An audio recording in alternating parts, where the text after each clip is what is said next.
इसके हवाले से डियर मैं बताना चाह रहा हूं, you might take all that as golden grammar rules as well. तो सबसे पहले आपकी स्लाइड पे जो अल्फाज हैं ये आपके मॉडल वर्ब हैं। जब आपके ये मॉडल वर्ब किसी सेंटेंस में आ जाएंगे तो आपने इसमें वर्ब की फर्स्ट फॉर्म यूज करनी है। और दूसरा जो इंपॉर्टेंट चीज बताने वाली है और समझने वाली है डियर, वो ये है कि आपने इस मॉडल वर्ब को सेंटेंस में लगाने के बाद वर्ब के साथ एस का इजाफा नहीं करना। डियर होप सो कि आपको इनमें आपके जो अल्फाज हैं मॉडल वर्ब हैं वो शुड है, वुड है, मे है, माइट है, विल है, शैल है, कैन है, कुड है। अगर हम इससे कि जो चीजें हैं वो क्या है, इसमें है जी कैप्शन आपका है use singular helping verb first form of the verb. Dear listeners, हर स्लाइड में आपको एग्जैक्ट ऐसे अल्फाज मिलेंगे और उसके साथ आपने कौन सा फॉर्म ऑफ वर्ब यूज करना है वो भी साथ लिखा होगा। इससे ज्यादा आसान तरीका मुझे नहीं लगता कि समझाने का और कोई हो सकता है। सबसे पहले आपका नंबर 1 पे एवरीडे है, जनरली है, सेल्डम है।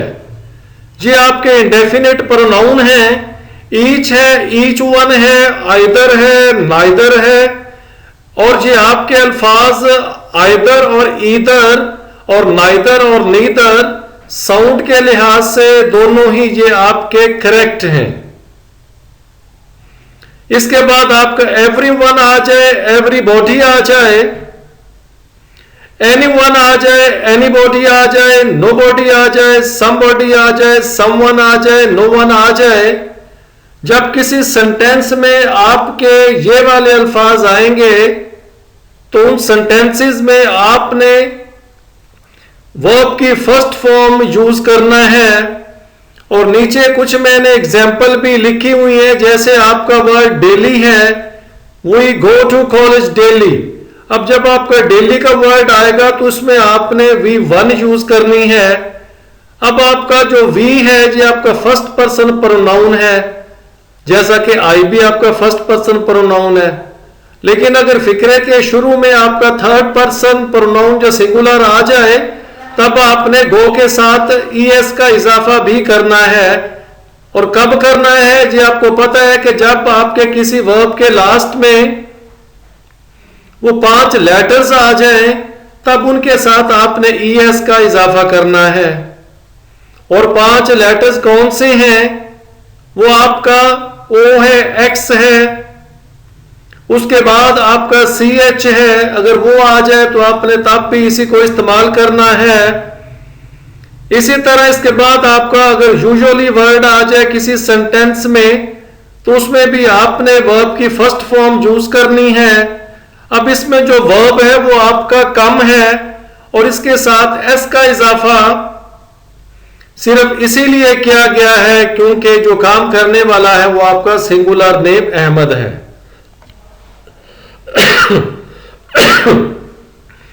उसके बाद किसी सेंटेंस में आपके किसी फैक्ट्स के हवाले से बात की जाए, जैसे फैक्ट क्या है कि जो आपका सन है, सूरज है, it always rises in the east.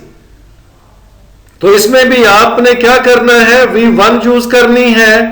अगर कोई हैबिट आपकी आ जाए, हैबिट क्या है कि मैं रोजाना सैर के लिए जाता हूं, we usually go for a walk. और रेयरली जब किसी सेंटेंस में वर्ड आ जाए डियर लिसनर तो तब भी आपने वी वन यूज करनी है। उसके बाद ऑलवेज जब आपका वर्ड आ जाए तब भी आपने वी वन यूज करनी है। और फिर उसके बाद को प्रैक्टिस की बात हो जाए तो जैसा कि ये है कि वो अपनी रोजाना एक्सरसाइज करता है, it purely refers towards daily. Dear listener, इस स्लाइड में जितने अल्फाज थे वो सारे ऐसे थे जिसमें हम V1 का यूज करते हैं। होप सो डियर लिसनर, इसकी कैप्शन में लेट एंड टू है। जब कोई सेंटेंस आपका लेट से शुरू हो रहा है तो उसमें भी हम V1 यूज करते हैं। और उसमें एक और चीज है, वो ये है कि अगर किसी सेंटेंस में आपका टू आएगा और उसके बाद आप V1 यूज करेंगे, but when you are going to make that certain verb as a gerund, then फिर आप V1 ing का यूज करेंगे। But in this certain slide I am just talking about two and then V1। इसमें आप देख सकते हैं कि जितनी भी एग्जाम्पल कोट की गई हैं, हर एक एग्जाम्पल में टू के बाद वो V1 लगा है और लेट के बाद भी आपका V1 लगा है। डियर लिसनर, अब ये आपकी एक और स्लाइड आपकी नजरों के सामने है, यूज सेकंड वर्ब फॉर्म। अब ये मैंने कुछ सर्टन अल्फाज लिखे हैं, जैसा कि मैंने अपने इब्तिदाइये में कहा था कि आपकी आसानी के लिए मैं खास अल्फाज बताऊंगा और खास फिर आपने कौन से वर्ब यूज करने हैं वो बताऊंगा। और ये आपका आसान तरीन तरीका है किसी की बात को समझने और समझाने का। जब आपके किसी सेंटेंस में बिफोर का वर्ड आ जाए, अगो का वर्ड आ जाए, लास्ट मंथ आ जाए, लास्ट वीक आ जाए, लास्ट ईयर आ जाए, यस्टरडे आ जाए, तो आपने उस सेंटेंस में डियर V2 यूज करनी है। V2 is meant to be second form of the verb. Dear, आगे आपके कुछ बेहतर या जो नेक्स्ट क्लासेस हैं उनके लिए जो आपके वर्ड्स हैं कि किस पार्ट में कौन सा वर्ड आए तो दूसरे पार्ट में कौन सा वर्ड यूज करना है। अगर आप ये कॉम्बिनेशन याद कर लेंगे, भले आप इस पे आर्टिकल लिखें, भले आप स्टूडेंट हैं फर्स्ट ईयर के, सेकंड ईयर के, 9th के, 10th के, आप ग्रेजुएशन कर रहे हैं, उसमें भी भले आप ऐसे लिखें, अगर ये आप खास टर्म्स याद कर लेंगे, खास रूल याद कर लेंगे, तो आपका बिल्कुल सेंटेंस स्ट्रक्चर गलत नहीं होगा। Now I talk about the certain slide that what I am going to share with you. If you find a word in a sentence as if, अगर आप किसी सेंटेंस के पहले पार्ट में एज इफ का लफ्ज आ जाए तो दूसरे पार्ट में एज दो, यूज वर एंड हैड, तो आपने इनमें यूज क्या करना है, he speaks as if he, उसके बाद आप वर यूज करेंगे, यानी कि हालांकि आपका जो ही है थर्ड पर्सन, ये आपका प्रोनाउन सिंगुलर है, लेकिन एज इफ का मतलब it rarely refers to your imaginative thought, ये आपकी ख्याली सोच को जाहिर करता है। और जैसा कि आप जानते हैं कि ग्रामर का रूल है, जहां कहीं भी सोच आपकी ख्याली है, फिजिकल वहां पे चीजें वैसी नहीं है, तो वहां पे फिर हम आई के साथ भी और ही के साथ भी वर यूज करते हैं। हम उसके साथ आई के साथ एम यूज नहीं करते, हम आई के साथ वाज यूज नहीं करते, इसी तरह हम ही के साथ वाज यूज नहीं करेंगे, वो हम वर यूज करेंगे। उसके बाद आपका नेक्स्ट है आपका जी, she was crying as though या as if it is having the same meaning in it term, तो उसके बाद भी आपका वर यूज होगा। उसके बाद नेक्स्ट आपका है जी, ही बिहेव्स एज इफ। इस पूरी स्लाइड में जो आपको वर्ड्स नजर आएंगे, it purely relate to as if first part में या एज दो फर्स्ट पार्ट में, तो सेकंड पार्ट में हम वर यूज करेंगे।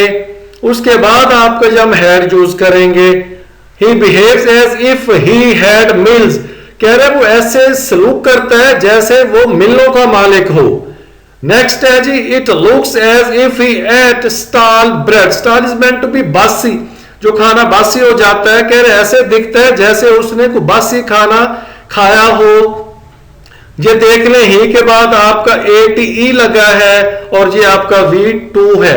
उसके बाद it looks as if he had eaten stale food yesterday, अब ये देख लें एज इफ के बाद भी आपका हैड यूज हुआ है। जैसा कि आप जानते हैं कि जहां पे आपका हैड बतौर हेल्पिंग वर्ब काम करता है वहां पे हम वर्ब की थर्ड फॉर्म यूज करते हैं। डियर स्टूडेंट्स, ये आपकी पहली कॉम्बिनेशन वाली स्लाइड थी और आगे मैक्सिममली जितनी भी स्लाइड्स होंगी वो आपकी कॉम्बिनेशन वाली होंगी कि आपके फर्स्ट पार्ट में कौन से अल्फाज आए तो आपने सेकंड पार्ट में कौन से लिखने हैं। डियर लिसनर, ये आपकी नेक्स्ट स्लाइड है और उस स्लाइड में आप देख रहे हैं कैप्शन में योर वर्ड्स आर अनलेस और दूसरे पार्ट में आपका अनटिल या टिल है। अब सबसे पहली चीज जो मैंने बताई है, don't use not in the same part. अब जिस पार्ट में आपका ये लफ्ज आ जाएगा उस पार्ट में आपने नॉट का लफ्ज नहीं लिखना।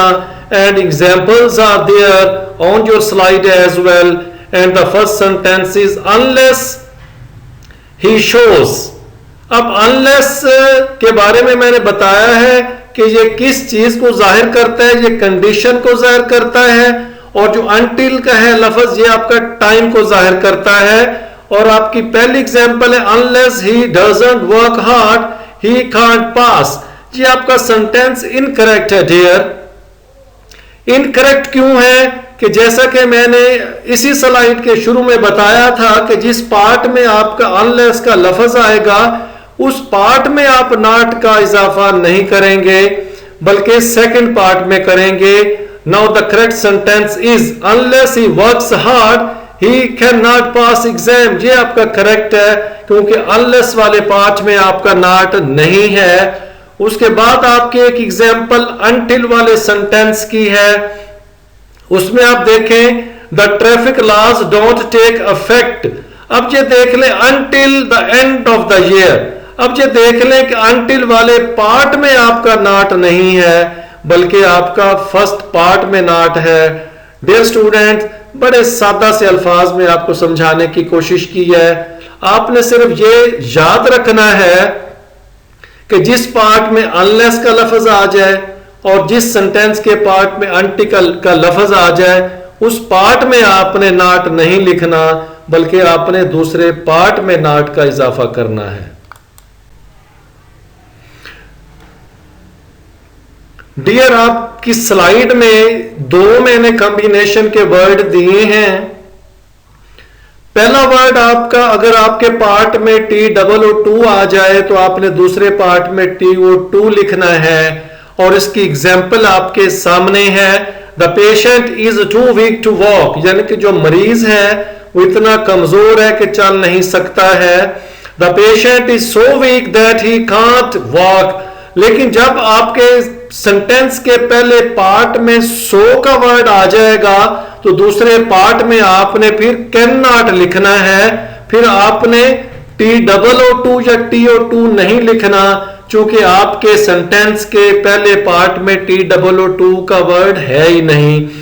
नेक्स्ट आपका जो एग्जाम्पल है he is too hungry to sleep, यानी कि वो इतना भूखा है कि वो सो नहीं सकता। और ये अल्फाज मैं आपको बताऊं डियर, ये आपके अल्फाज ये नेगेशन को शो करते हैं अगरचे इसमें नॉट का लफ्ज नहीं है। आगे आपका वर्ड है जी he is so hungry that he can not sleep. उसी सेंटेंस को मैंने सो और कैन नॉट के कॉम्बिनेशन में लिखा है, मतलब सेम है। He is too upset to talk. अब जो फिर TOO2 वाली एग्जाम्पल आई है, इसके दूसरे पार्ट में डियर TO2 है, यानी कि वो इतना परेशान है, उलझा हुआ है कि वो बात भी नहीं कर सकता है। अब इसी सेंटेंस को मैंने डियर सो की टर्म में बना के लिखा है और इसके दूसरे पार्ट में आपका कैन नॉट लिखा हुआ है। डियर, आप इस स्लाइड पे देख रहे होंगे कि जो कॉम्बिनेशन वाले वर्ड्स हैं वो मैंने रेड के साथ आइडेंटिफाई किए हुए हैं। डियर स्टूडेंट्स, ये आपकी नेक्स्ट स्लाइड है और इसकी कैप्शन में नीचे जिसकी मैंने एग्जाम्पल कोट की हैं वो आपका सेंटेंस में वर्ड अगर नॉट टू स्पीक ऑफ आ जाए तो उसके दूसरे पार्ट में आपने इवन का वर्ड इस्तेमाल करना है। and examples are there on your slide dear. Not to speak of garden, there wasn't even a tree. आप देख लें कि पहले पार्ट में not to speak of है और दूसरे पार्ट में आपका लफ्ज वो even यूज किया गया है. Next again the same in the second sentence and then the same is the third sentence. इसमें again I repeat कि अगर आपके सेंटेंस के पहले पार्ट में not to speak of का वर्ड आ जाएगा तो डियर दूसरे पार्ट में आपने even का वर्ड इस्तेमाल करना है. डियर लिसनर, अब ये आपकी एक और स्लाइड आपकी नजरों के सामने है. Use second verb form. अब ये मैंने कुछ सर्टन अल्फाज लिखे हैं. जैसा कि मैंने अपने इब्तदाई में कहा था कि आपकी आसानी के लिए मैं खास अल्फाज बताऊंगा और खास फिर आपने कौन से वर्ब यूज करने हैं वो बताऊंगा. और ये आपका आसान तरीन तरीका है किसी की बात को समझने और समझाने का.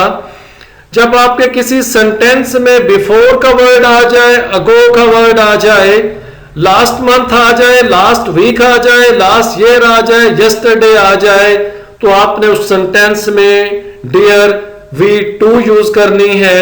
V2 is meant to be second form of the verb.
Dear ये नेक्स्ट आपकी स्लाइड है. ये इनमें से आप अक्सर ये देख रहे होंगे कि अल्फाज वही हैं लेकिन इनके साथ वो प्लूरल हेल्पिंग वर्ब का इस्तेमाल किया गया है. अब हमने देखना क्या है? देखना ये है कि use plural helping verb of the previous slides word if doesn't work as a subject. जैसा कि मैंने पिछली स्लाइड पे कहा था कि अगर मैथमेटिक्स बतौर सब्जेक्ट काम करता है देन आपका सिंगुलर है. आगे एग्जाम्पल से आपको बेहतर समझ आ जाएगी. Mathematics is a difficult subject, ये आपका करेक्ट सेंटेंस है. क्योंकि रियाजी वो है जो वो एक मुश्किल से ज्यादा, वो कहते हैं कि mathematics is a rough and tough subject.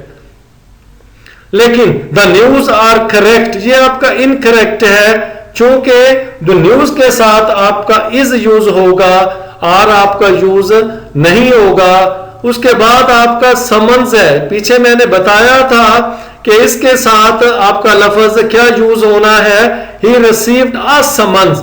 अब समन्स से पहले आपने आ लगाना है तब जाके आपका सेंटेंस करेक्ट होगा. उसके बाद नेक्स्ट आपका गैलोज है जिसे हम अपने फांसी का फंदा भी कहते हैं. दे फिक्स्ड अप गैलोज फॉर हिम, ये आपका इनकरेक्ट है. गैलोज से पहले आ लगना जरूरी है तब जी आपका डियर करेक्ट सेंटेंस हो जाएगा. आगे नेक्स्ट अगेन वही चीज लिखी हुई है. When the above don't work as subjects then we use plural helping verbs.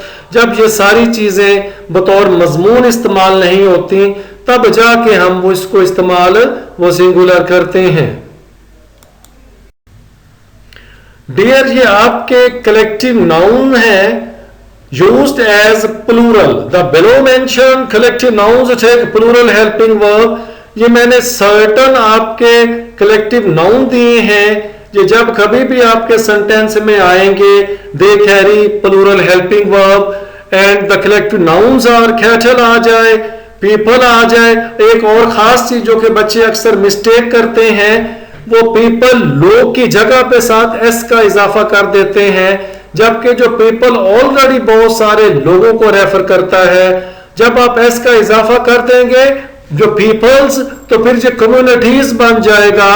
Example ये है कि there live so many peoples in America, यानी कि अमेरिका में बहुत सारी कौमियतें रहती हैं।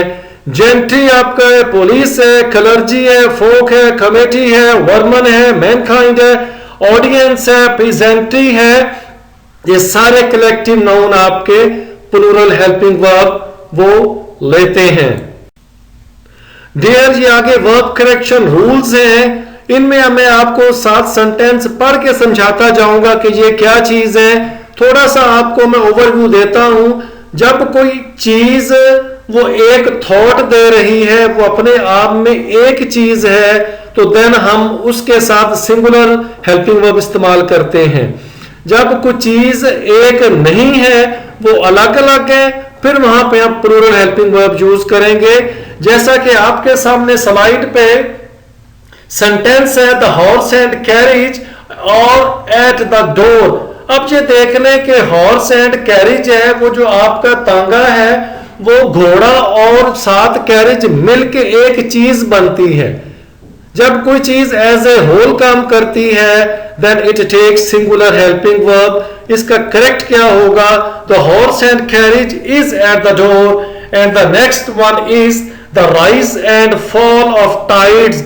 जो लहरें हैं, किसी चीज का ऊपर जाना नीचे आना, वो उसका एक एक्शन है, चीज एक है, इसीलिए it also takes your singular helping verb. तो ये आपका फॉल और राइज के साथ जो टाइड्स है वो इज आएगा, तब ये आके करेक्ट होगा। उसके बाद आपका आ गया द स्टेट्स ऑफ अफेयर्स, यानी कि जो रियासती कामकाज है, ये आपकी एक सेंस दे रहा है, एक थॉट दे रहा है। डियर, इसलिए it also carries your singular helping verb. तो इसमें आपका ये यूज होगा हैव नहीं बल्कि वॉज यूज होगा। The state of affair was such as to cause anxiety, यानी कि इतने ज्यादा, यानी कि वो रियासती मामलात थे जो उसकी परेशानी की वजह बने थे। तो डियर, होप सो कि आपको ये चीज समझ आ गई होगी कि जहां पे कोई एक चीज है, जो एक चीज है वो एक ही चीज से जुड़ी हुई है, तो हमने उसके साथ सिंगुलर हेल्पिंग वर्ब यूज करना है, प्लूरल हेल्पिंग वर्ब यूज नहीं करना है। डियर स्टूडेंट्स, ये और कुछ सर्टन ग्रामर के वर्ड्स हैं, उनके साथ आपने कौन सा हेल्पिंग वर्ब यूज करना है। अगेन आपके अल्फाज हैं जी, इसमें टी एंड मिल्क है, ये दोनों चीजें एक दूसरे से इंटरलिंक्ड हैं, इसीलिए सिंगुलर हेल्पिंग वर्ब आएगा।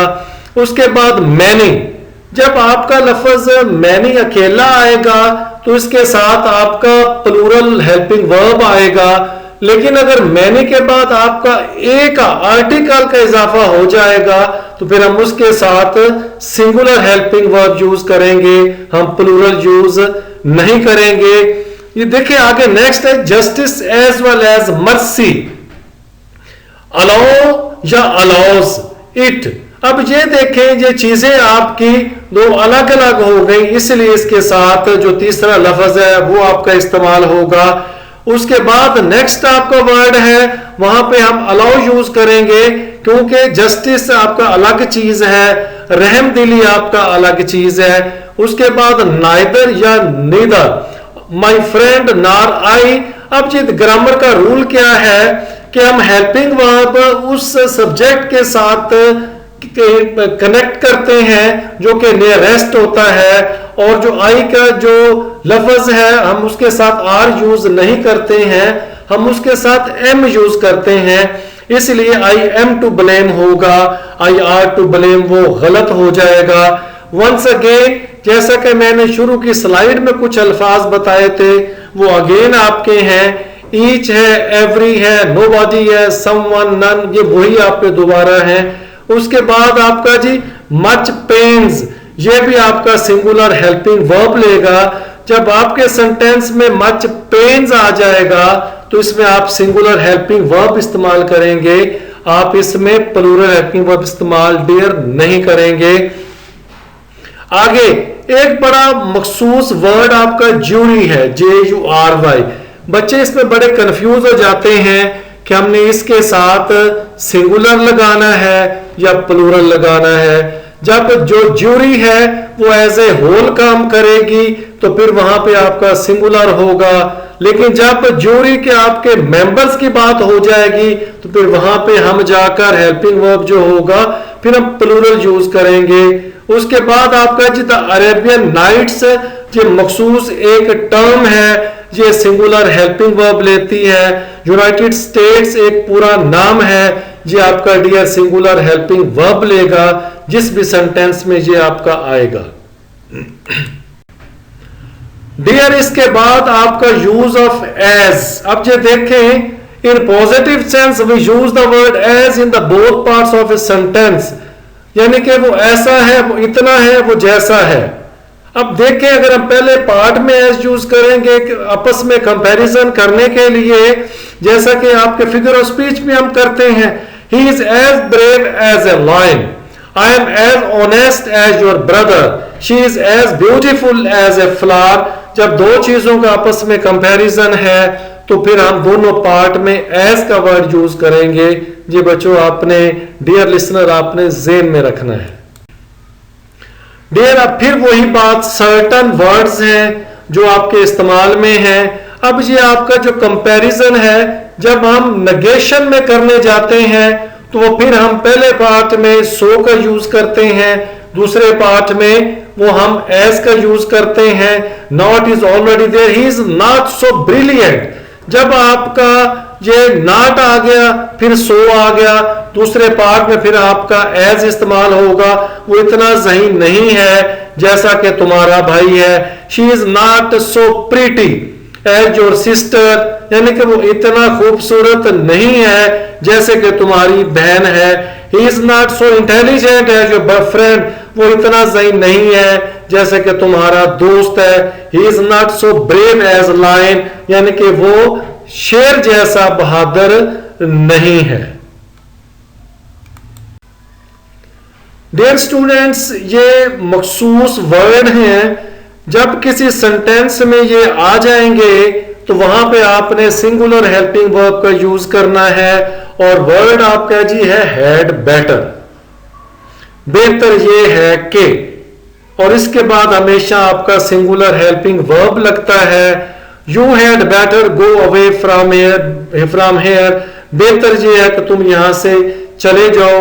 आपने ज़हन में सिर्फ ये एक वर्ड रखना है कि हैड बेटर जिस सेंटेंस में आ जाए वहां पे आपने V1 का यूज करना है। और ज्यादातर ये वाले सेंटेंसेस वो फर्स्ट ईयर के बोर्ड के एग्जाम में आते हैं। डियर ये आगे देख लें, use first form without to. देख लें बिड है, लेट है, मेक है, डियर है, ये सारे के सारे वो अल्फाज हैं जो आपने टू के बगैर इस्तेमाल करने हैं। इसके साथ आप टू का इजाफा नहीं करते हो। बिड है, लेट है, मेक है, डेयर है, हेयर है, नोटिस है, सी, हैड बेटर, ये सारे आपके इस्तेमाल टू वाले हैं जो आपने फॉर्म विदाउट टू ये आपने इस्तेमाल करने हैं। Had better, you had better go there, यानी कि इनमें आपने किसी के बाद भी टू का इजाफा नहीं करना। I repeat it, this slide asks you don't use the word to. Dear students, ये जो पिछली स्लाइड पे आपके अल्फाज दिए गए थे, मैंने ये बेहतर समझा कि मैं एग्जाम्पल के साथ भी आपको समझा दूं, क्योंकि एग्जाम्पल से चीजें समझने में आसान हो जाती हैं। पिछली स्लाइड पे बेहोल्ड आपका लफ्ज था, I behold him steal my watch. देख लें इस सेंटेंस में I behold him to steal my watch नहीं है। इसके बाद he had better to prepare his exams नहीं है। ये सारे वो अल्फाज हैं जो आपकी पिछली स्लाइड पे थे और मैंने हर एक लफ्ज की एग्जाम्पल बनाकर आपको समझाने की कोशिश की है। सो होप सो कभी ये चीजें आपके ज़हन में रह जाएंगी। डियर ये आपका जो कैप्शन है use of would rather than. अब ये देखें, जब आप ये चीज इस्तेमाल करेंगे, वुड रादर किसी सेंटेंस में आएगा तो दूसरे पार्ट में आप देन का लफ्ज इस्तेमाल करेंगे टू गिव प्रेफरेंस समथिंग और ओवर समथिंग एल्स। जब हम किसी एक चीज को दूसरी चीज के मुकाबले में प्रेफरेंस देते हैं, तरजीह देते हैं, तो इसका ये मीनिंग है। वो कह रहे हैं I would rather take tea. अब इसकी एग्जांपल क्या है जी? I would rather study than play. Would rather, अब आपके पहले सेंटेंस में I would rather take tea than to sleep. Next I would rather study than play. वो कह रहे हैं जी कि मैं स्टडी करूंगा, मैं खेलूंगा नहीं, यानी कि मैं तरजीह किसे दूंगा? पढ़ने को दूंगा, खेलने को नहीं दूंगा। आगे आपका यूज है यूज ऑफ लेस्ट एंड शुड। जिस सेंटेंस में आपका लफ्ज लेस्ट आ जाएगा वहां पे आपने शुड का यूज करना है, और ये ज्यादातर आपके जो सेकंड ईयर की वर्ब करेक्शन है उसमें भी इस्तेमाल होता है। जाहिर सी बात है, आप जब कभी भी इंग्लिश राइटिंग करेंगे, आप आर्टिकल लिखेंगे, आप एसेज लिखेंगे, तो वहां भी इसका इस्तेमाल यकीनन होगा। Work hard लेस्ट you should fail, कहीं ऐसा ना हो जाए। दूसरे पार्ट में शुड है use of so that and may might. जब आपका लफ्ज किसी सो दैट सेंटेंस में आएगा तो प्रेजेंट फॉर्म के लिए आप मे यूज करेंगे और पास्ट के लिए आप माइट यूज करेंगे। ये आपने ज़हन में रखना है। डियर, अब फिर वही बात, सर्टन वर्ड्स हैं जो आपके इस्तेमाल में हैं। अब ये आपका जो कंपैरिजन है, जब हम नेगेशन में करने जाते हैं तो फिर हम पहले पार्ट में सो का यूज करते हैं, दूसरे पार्ट में वो हम एज का यूज करते हैं। Not is already there, he is not so brilliant. जब आपका ये नॉट आ गया, फिर सो आ गया, दूसरे पार्ट में फिर आपका एज इस्तेमाल होगा। वो इतना ज़हीन नहीं है जैसा कि तुम्हारा भाई है। She is not so pretty as your sister, यानी कि वो इतना खूबसूरत नहीं है जैसे कि तुम्हारी बहन है। He is not so intelligent as your boyfriend, वो इतना ज़हीन नहीं है जैसे कि तुम्हारा दोस्त है। He is not so brave as lion, यानी कि वो शेर जैसा बहादुर नहीं है।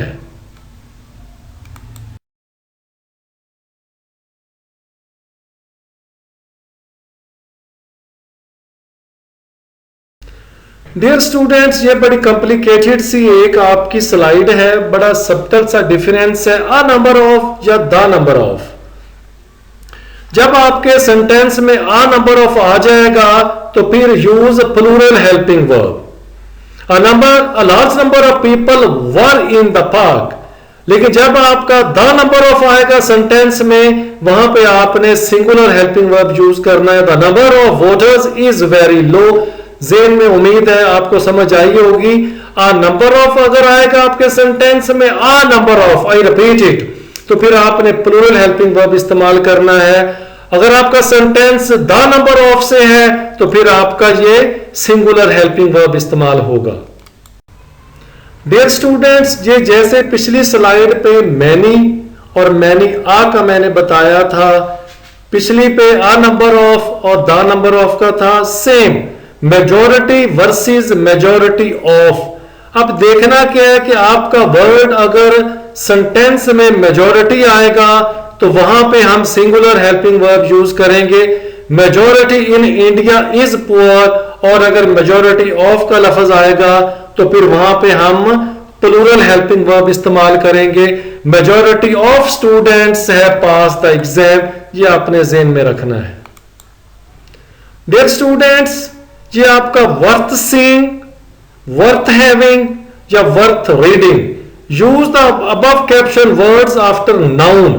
ये देखें, ये तीनों अल्फाज ऐसे हैं, ये आपने किसी सेंटेंस में नाउन के बाद लिखने हैं, और ये ज्यादातर कंफ्यूजिंग वर्ड्स जो हैं ये आपके सेकंड ईयर के वर्ब करेक्शन के क्वेश्चन में आते हैं, और नेक्स्ट आपके ग्रेजुएशन में भी आते हैं। और इससे बढ़ के ये कि जब कभी आप ऐसे राइटिंग करेंगे, आप आर्टिकल लिखेंगे, आप अपना थीसिस लिखेंगे, तो ये चीजें आपको ग्रामर की अगर आएंगी तभी जाके आपका सेंटेंस स्ट्रक्चर ठीक होगा। Examples are over there on your slide. This is a building worth seeing. अब बिल्डिंग आपका नाउन है, इसलिए ये पहले है और वर्थ सीइंग बाद में है। दूसरे सेंटेंस में बुक पहले है, वर्थ रीडिंग बाद में है। तीसरे में कार पहले है और वर्थ हैविंग आपका बाद में है। डियर स्टूडेंट्स, ये बड़ा ही एक कंफ्यूजिंग स्लाइड है। बच्चे अक्सर पूछते हैं सर कि आप कहते हैं जी WH फैमिली वाले वर्ड आ जाए तो उसके फौरी बाद हेल्पिंग वर्ब लगता है।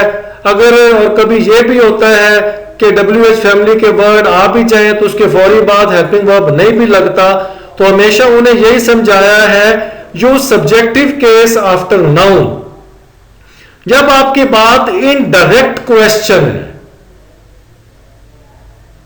तब आपने क्या करना है, देन ये देखें, वो कह रहे let me know who you are. अब इसमें ये देखें कि जब आपका जो क्वेश्चन इनडायरेक्ट है, लेट मी नो, ये डायरेक्ट नहीं है, इनडायरेक्ट है, इसलिए हु WH फैमिली का वर्ड है, इसके बाद यू आया है, आर नहीं आया, इसीलिए यहां पे ये आपका WH के बाद हेल्पिंग वर्ब नहीं है, बल्कि आपका ये सेकंड केस है आपके प्रोनाउन का। उसके बाद may I know where you are going. अब इसमें आप डायरेक्ट पूछ रहे हैं, ये देखें, तीसरा ये देख लें, may I know where you are going, इसमें भी इनडायरेक्ट आपका क्वेश्चन है। जहां कहीं भी इनडायरेक्ट क्वेरी है वहां पे WH फैमिली वर्ड के बाद आपका हेल्पिंग वर्ब नहीं आएगा, बल्कि आपका सब्जेक्ट वहां पे आएगा। और कौन सा? Subjective case after noun. उसके बाद आप what issue you are raising, ये वही फिर आपका इनडायरेक्ट आपका ये देख लें क्वेश्चन बनता है, इसलिए यहां भी आपका क्या है जी, यू के बाद ये आपका उसके बाद हेल्पिंग वर्ब है। और उसके बाद मेन इसमें चीज क्या समझने वाली है कि आपने ये सारी चीजें सब्जेक्टिव केस आफ्टर नाउन, आपने सब्जेक्टिव केस इस्तेमाल करना है, और ये सारी चीजें आपकी इनडायरेक्ट क्वेरी में है और क्वेश्चन में है। डियर, अब फिर वही बात, सर्टन वर्ड्स हैं जो आपके इस्तेमाल में हैं। अब ये आपका जो कंपैरिजन है, जब हम नेगेशन में करने जाते हैं तो वो फिर हम पहले पार्ट में सो का यूज करते हैं, दूसरे पार्ट में वो हम एज का यूज करते हैं। Not is already there, he is not so brilliant. जब आपका ये नॉट आ गया फिर सो आ गया, दूसरे पार्ट में फिर आपका एज इस्तेमाल होगा, वो इतना सही नहीं है जैसा कि तुम्हारा भाई है। She is not so pretty as your sister, यानी कि वो इतना खूबसूरत नहीं है जैसे कि तुम्हारी बहन है। He is not so intelligent as your friend, वो इतना सही नहीं है जैसे कि तुम्हारा दोस्त है। He is not so brave as lion, यानी कि वो dear. Use a verb singular और प्लूरल, ये आगे मैंने कुछ चीजें समझाने के लिए लिखी हैं। When two singular subjects of different persons are joined by either or, neither nor, the verb agrees in person with the subject nearest। पीछे मैंने फिक्र ऐसा बताया था, यानी कि जब दो आपके सब्जेक्ट आ जाएं जो कि अपोजिट हो और आपने देन वर्ब लगाना है, तो आपको जो हेल्पिंग वर्ब होगा जो आपका नियरेस्ट सब्जेक्ट के पास करीब तरीन होगा उसके हिसाब से लगाएंगे। अब पहला सेंटेंस में देखें, आइदर यू और आई। अब आई नियरेस्ट है, यू नियरेस्ट नहीं है, आई के साथ आपका एम आ जाएगा। नाइदर यू नार ही के बाद इज लगा है क्योंकि ही नियरेस्ट है। तीसरे में आई के बाद आपका एम के साथ आई नियरेस्ट है, इसलिए आपका एम लगा है। और लास्ट में फ्रेंड्स, नाइदर अहमद नार इज फ्रेंड्स, अहमद है वो करीब तरीन नहीं है, फ्रेंड्स करीब थे, इसलिए यहां पे आपका हैव यूज हुआ है। Dear listeners, dear onlookers, dear watcher, dear students, next caption है use of both and and. आप जो देखना क्या है कि जब आपके पहले पार्ट में बोथ का वर्ड आएगा तो आपके सेकंड पार्ट में एंड का वर्ड आएगा, कोई और मिलाने के लिए नहीं आएगा। He is both intelligent as well as brave, जी आपका इनकरेक्ट है। He is both intelligent and brave, जी आपका करेक्ट है। नीचे भी आपके नीचे देख लें, nothing else but, nothing else जब आएगा तो उसके साथ हम बट लगाएंगे, ये आपके कॉम्बिनेशन वर्ड में वो शामिल है। नो अदर जब आएगा तो देन हम यूज देन करेंगे। No other than Ahmad stole the pen, ये इसमें 3 कॉम्बिनेशन के रूल्स हैं। Dear listener, dear watchers, dear onlookers. Dear, ये आपकी नेक्स्ट स्लाइड है जिसमें सेम सच के वर्ड हैं। जब ये वर्ड आएंगे तो उसके दूसरे पार्ट में आपने एज का वर्ड इस्तेमाल करना है।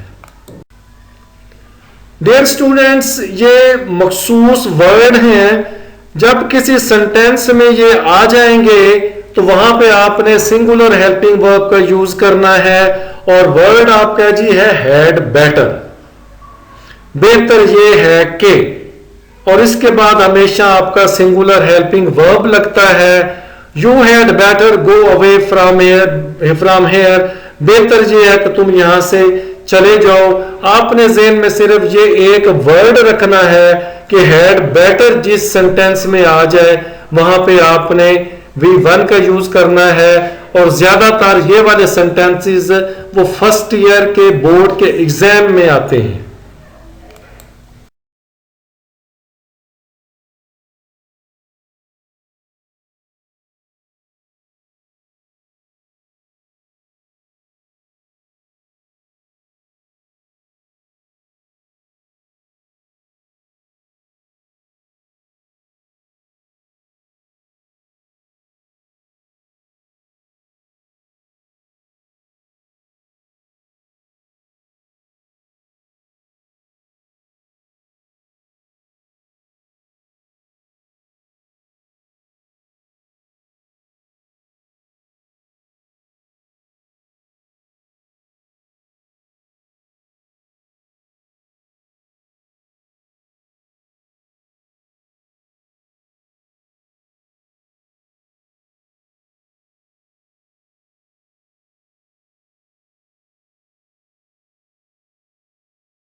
डियर स्टूडेंट्स, ये फिर एक और आपकी मसलिनियस की स्लाइड है। अब इसमें ये देखें कि वही पहले कुछ स्लाइड्स में एक चीज आई थी, जब मैंने कहा था कुछ चीज एज ए होल अगर वो रिप्रेजेंट हो रही है तो फिर सिंगुलर हेल्पिंग वर्ब है, अगर चीजें अलग अलग हैं तो फिर आपका प्लूरल हेल्पिंग वर्ब है। मसलिनियस में भी ये कुछ sentences, Ahmed and Aslam are ill, Ahmed और आदमी है, असलम और आदमी, इसलिए फिर आपका प्लूरल हेल्पिंग वर्ब आर आएगा। उसके बाद है व्हाइट एंड ब्लू कार। देखिए कार एक है, कलर उसके 2 हैं, चीज तो फिर सिंगुलर होगी तो फिर साथ सिंगुलर हेल्पिंग वर्ब आएगा। 50 rupees is too much for this book. ये देखें 50 रुपी, 50 रुपए आपके हैं, देन सिंगुलर हेल्पिंग वर्ब आएगा, इज आएगा। When two nouns are joined by as well as and with the verb agrees with the first person noun, ये वही बात है कि आपने जो आपका किसके साथ आपको देख के आपने हेल्पिंग वर्ब लगाना है। वो क्या रूल है जी? वो ये है the headmaster as well as boys. अब इसमें क्या है, सबसे पहली चीज कौन सी है? वो आपका हेडमास्टर है, वहां पे हमने बॉयज नहीं देखना, बल्कि एज वेल एज से पहले जो आपका लफ्ज है उसको देखना, वो आपका हेडमास्टर है, अकलौता, इसलिए इसके साथ आएगा। The boys with the principal, अब आपको ऊपर लिखा है हमने एज वेल एज आ जाए और विद आ जाए, तो हमने देखना क्या है कि एज वेल एज के साथ उससे पहले क्या चीज है, अगर वो सिंगुलर है तो हेल्पिंग वर्ब सिंगुलर है। इसी तरह इससे पहले अगर प्लूरल है देन आपका हेल्पिंग वर्ब भी प्लूरल है। इसी तरह विद वाले फिक्रे में विद से पहले आपका बॉयज है जो कि प्लूरल है, देन प्रिंसिपल के बाद आर आएगा, हालांकि प्रिंसिपल आपका सिंगुलर है। तो होप सो आपको ये रूल भी समझ आ गया होगा। देन डियर, ये मोस्ट इंपॉर्टेंट स्लाइड अगेन से है। इसमें कुछ आपके ऐसे अल्फाज हैं, ऐसे वर्ब हैं जिनके साथ जब वो काम करते हैं तो उनके साथ हमने फिर रिफ्लेक्सिव प्रोनाउन लगाना होता है। मखसूस अल्फाज, आपने मेरा पूरा वीडियो लेक्चर जो कि आई थिंक सो कि 1 आवर से ज्यादा का हो चुका है, मैं बड़े यकीन से कहता हूं अगर आपने जितना भी देखा होगा ये आपके लिए हर हवाले से बड़ा बेनिफिशियल होगा। आप भले बोर्ड के पेपर दे रहे हैं, भले आप कोई चीज आर्टिकल थीसिस आप पढ़ा रहे हैं, ये सारी चीजें आप सबके लिए इंशाल्लाह होप सो बड़ी ही बेनिफिशियल होंगी। अगेन ये कुछ वर्ब हैं, enjoy, avail, absent, equity, avenge, ये जब कभी भी आएंगे हम इनके साथ रिफ्लेक्सिव प्रोनाउन लगाएंगे। He avail himself of the chance, let us enjoy आज से, इसमें देखे एंजॉय के लफ्ज आ गया। अब अगर ये देखे लेट अस एंजॉय आज सेल्फ, अब एंजॉय के बाद आगे वो फिक्रा भी आएगा। अब एंजॉय आज सेल्फ मैंने इसका रिफ्लेक्सिव लगा दिया है, लेकिन जब कभी एंजॉय के साथ आपका ऑब्जेक्ट आएगा फिर रिफ्लेक्स प्रोनाउन नहीं आएगा। आगे एग्जांपल भी देखिएगा जरा। आगे एब्सेंटेड है, एब्सेंट का लफ्ज भी आपके उन अल्फाज में शामिल है जो ऊपर मैंने दिए, इनके साथ भी हमारा रिफ्लेक्सिव प्रोनाउन आ जाएगा। The following need not reflexive pronoun, जो नीचे मखसूस अल्फाज दिए गए हैं इनके साथ आपने डियर नहीं लगाना रिफ्लेक्सिव प्रोनाउन। वो कौन से? हाइड है, क्वालिटी है, क्वालिफाई है, इन लिस्ट है, कीप है। ही क्वालिफाइड हिमसेल्फ नहीं आएगा बल्कि एज अ डॉक्टर आएगा। इनलिस्टेड हिमसेल्फ नहीं आएगा, इन द आर्मी आएगा। सिर्फ आपने ये अल्फाज याद करने हैं तो फिर बात बन जाएगी, फिर आपकी मिस्टेक नहीं होगी। Dear onlookers, dear watchers, it's your last slide and the caption over there is reminder call. जैसा कि आप जानते हैं कि रिमाइंडर कॉल सबसे पहले I am really thankful to all of you for watching my video, and here I have just a request for all of you just to subscribe to my channel learn with Gemini. ये एक educational और informative channel है। इस पे video जो education के मुतल्लिका हैं, information के मुतल्लिका हैं, वो अपलोड करता रहता हूँ। जैसा कि आप जानते हैं कि अभी स्पेशली आपके सेकंड ईयर के फिर फर्स्ट ईयर के एग्ज़ाम भी होने जा रहे हैं। उस हवाले से भी जो मोस्ट एक्सपेक्टेड बोर्ड के क्वेश्चंस हैं पिछले सालों की तरह इस साल भी अपलोड करने जा रहा हूं, और बड़ी जल्दी 1-2 दिन में ये आपके जो इंग्लिश सेकंड ईयर की बुक 2 है जिसमें 10 लेसन्स हैं, 5 आपके हीरोज़ हैं, उनमें ना होने के बराबर जो मोस्ट एक्सपेक्टेड इम्पोर्टेंट क्वेश्चंस हैं वो अपलोड हो जाएंगे। इससे पहले ऐसे जस्ट 10 एसेज भी अपलोड कर चुका हूँ। सो होप सो कि आप इसको अगर सब्सक्राइब नहीं किया तो कर लेंगे, और वीडियोस को लाइक, शेयर और कमेंट करना भी ना भूलिएगा। So thanks you very much for your very precious time. Have a good day.